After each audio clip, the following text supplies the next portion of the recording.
আগামী 24 ঘন্টার সময় দিয়েছি।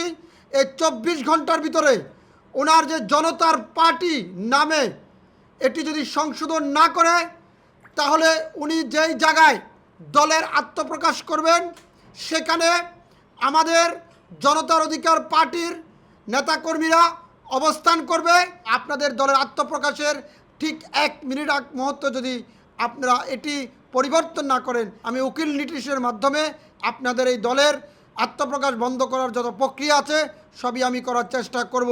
আজকে খুবই দুঃখের সাথে জানাচ্ছি, গত 17 বছর আমরা যারা আন্দোলন সংগ্রাম করেছিলাম, তখন আমরা আজকের সুসময়ের কুকিলদের আমরা কেউ পাশে পাইনি।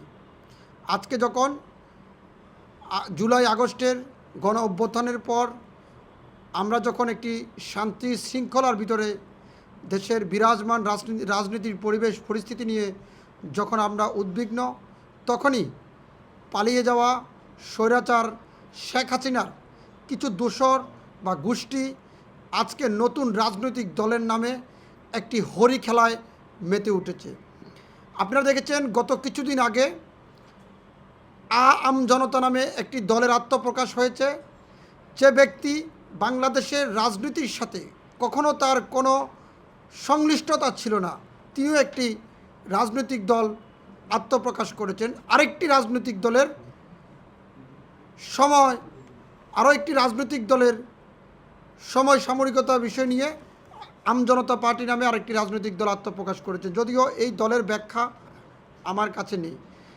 খুবই দুঃখের সাথে জানাচ্ছি, চলচ্চিত্রের নায়ক ইলিয়াস কাঞ্চন জনতার পার্টি বাংলাদেশ নামে একটি রাজনৈতিক দল আগামীকাল শুক্রবার আত্মপ্রকাশ করতে যাচ্ছে।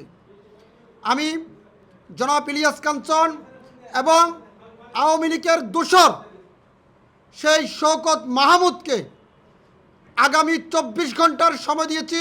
এই 24 ঘন্টার ভিতরে ওনার যে জনতার পার্টি নামে এটি যদি সংশোধন না করে, তাহলে উনি যেই জায়গায় দলের আত্মপ্রকাশ করবেন সেখানে আমাদের জনতার অধিকার পার্টির নেতাকর্মীরা অবস্থান করবে। সেই অবস্থানের পরিপ্রেক্ষিতে আমি ইলিয়াস কাঞ্চন এবং শওকত মাহমুদকে ফোন করে অনুরোধ করেছি তাদের দলের নামটি পরিবর্তন করার জন্য।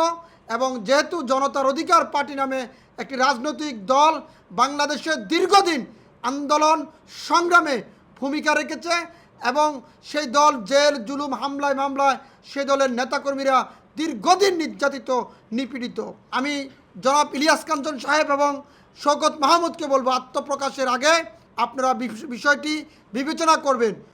অন্যথায় যদি 24 ঘন্টার ভিতরে বা আপনাদের দলের আত্মপ্রকাশের ঠিক 1 মিনিট আগ মুহূর্ত যদি আপনারা এটি পরিবর্তন না করেন, তাহলে আমি আইনের আশ্রয় নিব এবং আমি উকিল নোটিশের মাধ্যমে আপনাদের এই দলের আত্মপ্রকাশ বন্ধ করার যত প্রক্রিয়া আছে সবই আমি করার চেষ্টা করব।